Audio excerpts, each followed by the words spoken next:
Olá, irmãos, eu quero saudar você com a graça e a paz do nosso Senhor Jesus Cristo. E esse é mais um vídeo de mais uma devocional que nós estamos produzindo para ajudar você na sua espiritualidade, na alimentação, na sua alimentação espiritual, no seu cuidado com a sua vida com Deus. E eu sei que esse é um momento no qual a igreja precisa de palavras de conforto. É uma hora em que a igreja precisa ser encorajada, um tempo em que a igreja precisa ser fortalecida, tendo em vista o momento delicado no qual nós estamos passando. Entretanto, esse também é um tempo em que nós precisamos pensar seriamente a respeito da nossa postura nesse mundo, do nosso ser cristão neste mundo no qual nós estamos apenas de passagem. Afinal de contas, como a Bíblia mesmo diz, nós somos peregrinos em terra estranha, a nossa pátria celestial. Mas esse é um momento oportuno para a gente, então, pensar e considerar algumas coisas a respeito da nossa vivência aqui neste mundo. E a palavra de Deus, na carta aos Hebreus, capítulo 3, verso 12, tem algo a nos dizer, e lá nós lemos o seguinte: Tende cuidado, irmãos, jamais aconteça haver em qualquer de vós perverso coração de incredulidade que vos afaste do Deus vivo. A Bíblia faz 3 sérias advertências aqui neste texto. A primeira é que nós não estamos livres da incredulidade e por isso nós temos que tomar muito cuidado com a incredulidade. A segunda coisa é muito óbvia, que a incredulidade nos afasta de Deus. E é verdade, a falta de fé, uma postura incrédula, um comportamento incrédulo nos distancia de Deus. E a terceira coisa que a Bíblia salienta aqui, chama a nossa atenção, e algo que eu gostaria que você prestasse também muita atenção, é que a incredulidade brota, cresce e frutifica em um coração perverso. Mas afinal de contas, o que vem a ser um coração perverso? Algumas anotações, algumas observações a respeito disso. Um coração perverso rejeita a palavra de Deus. Um coração perverso não consegue obedecer aos mandamentos de Deus.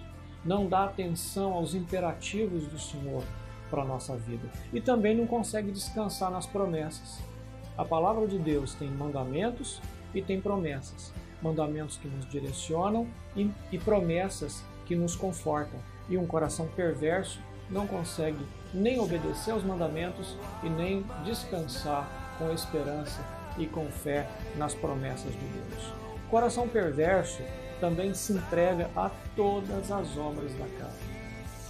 Ele sucumbe a todas as obras da carne que a Bíblia denuncia na carta aos Gálatas. Por exemplo, como você sabe muito bem, idolatria, feitiçaria, ódio, discórdia, ciúme, ira, egoísmo, dissensões, facções, inveja, embriaguez e orgias. Um coração perverso está vulnerável, está entregue, está à mercê dessas obras da carne.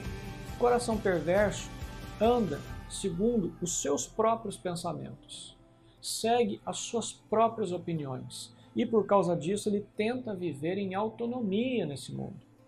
Ele desconsidera a vontade de Deus e abraça a sua própria vontade. O que lhe interessa é aquilo que ele pensa, e ele desconsidera quais são os pensamentos de Deus. O coração perverso também está preso nos valores desse mundo. Está arraigado naquilo que este mundo tem para dizer, a opinião desse mundo, aquilo que este mundo valoriza. E aí é onde nós cedemos ao secularismo, cedemos ao materialismo. Esse é um coração perverso. E pasme, esse coração perverso pode estar presente na igreja, nos crentes, produzindo incredulidade e nos afastando de Deus. E esse coração perverso e essa incredulidade tem produzido um terrível efeito na igreja. E esse efeito é a distração. Nós temos andado muito distraídos. Nós temos andado com o nosso foco distorcido. Nós estamos dando atenção e dedicando preocupação a muitas outras coisas. Nós estamos perdendo o nosso foco missional. Estamos diluídos na nossa atenção, no nosso cuidado a tantas outras coisas e naquilo que é muito importante, aquilo para o que Deus nos chamou, chamou você e sua família, nós estamos perdendo de vista. Está saindo de diante dos nossos olhos. Isso traz implicações sérias para a nossa vida pessoal e para a vida da igreja. Por exemplo, o nosso pífio engajamento na obra evangelística. Nós evangelizamos pouco. Nós nos importamos pouco com a evangelização. Nós falamos muito da evangelização, nós nos dedicamos às missões, nós falamos de orarmos por missionários, de nos dedicarmos à obra missionária, mas pessoalmente nós temos feito pouco. Nós estamos interessados naquilo que é o avanço do Evangelho nas regiões longínquas, mas nós não temos, às vezes, disposição para atravessarmos a rua, para comunicarmos a vontade de Deus para as pessoas que têm ao nosso lado. Às vezes até dentro de casa nós não conseguimos evangelizar. O nosso engajamento evangelístico é muito miserável, dada essa incredulidade na qual nós estamos vivendo, dado esse coração perverso que tem diluído a nossa atenção. Uma outra implicação é o nosso descuido quanto à nossa vida devocional e piedosa. Temos sido pessoas negligentes na meditação da palavra. Temos sido negligentes na oração. Nós temos orado pouco. Nós temos dedicado pouco tempo a buscarmos a Deus com o joelho no chão, consagrando as nossas vidas por meio desse meio de graça excelente, maravilhoso que Deus deixou para nós. E também nós temos sido descuidados na vigilância. Uma vida devocional abarca tudo isso. Meditação na palavra, vida de oração e vigilância, colocar guardas no coração, a gente se guardar para evitar o mal. Essa vida piedosa também tem sido deixada de lado graças ao nosso coração perverso, a essa incredulidade que brota nesse coração perverso que vai nos afastando de Deus. Uma outra implicação é a nossa negligência na nossa função sacerdotal nesse mundo. A Bíblia nos faz entender que nós temos uma missão sacerdotal. Nós apresentamos ao mundo as coisas de Deus e nós apresentamos a Deus as questões do mundo. Esse é um trabalho sacerdotal, esse é um trabalho que foi entregue à igreja. Nós representamos o Senhor e a sua vontade no mundo onde nós vivemos, mas também estamos de joelhos diante de Deus a respeito das questões do mundo. Mas nós estamos muito mais preocupados com outras coisas.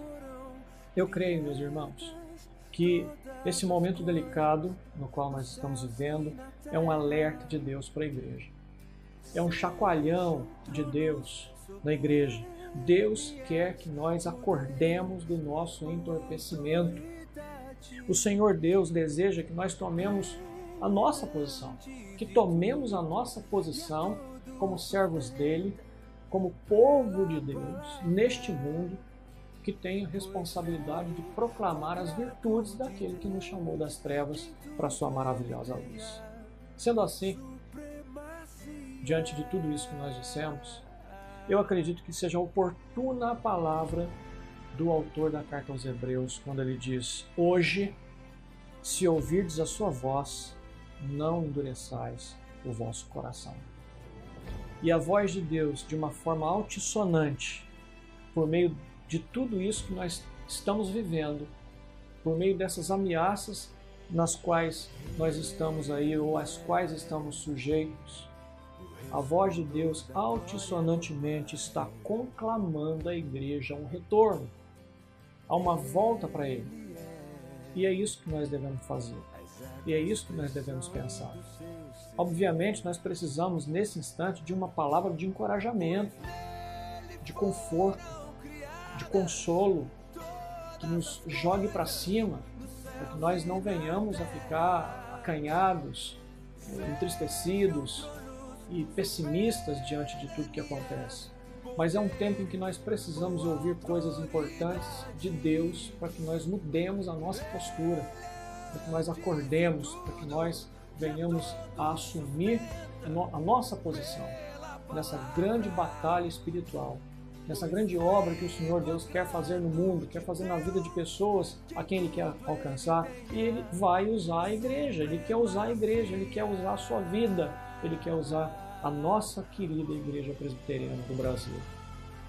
Que Deus abençoe você, que o Senhor esteja com a sua vida, e que durante esse tempo de quarentena em que nós vamos passar dentro de casa, seja um tempo em que nós estejamos introspectivos, pensando à luz da palavra de Deus em tudo aquilo que o Senhor, o nosso Senhor, quer nos ensinar, para a glória dele e para a nossa alegria. Deus abençoe, que Ele esteja contigo, que a graça de Jesus sustente a você e sustente a igreja dele.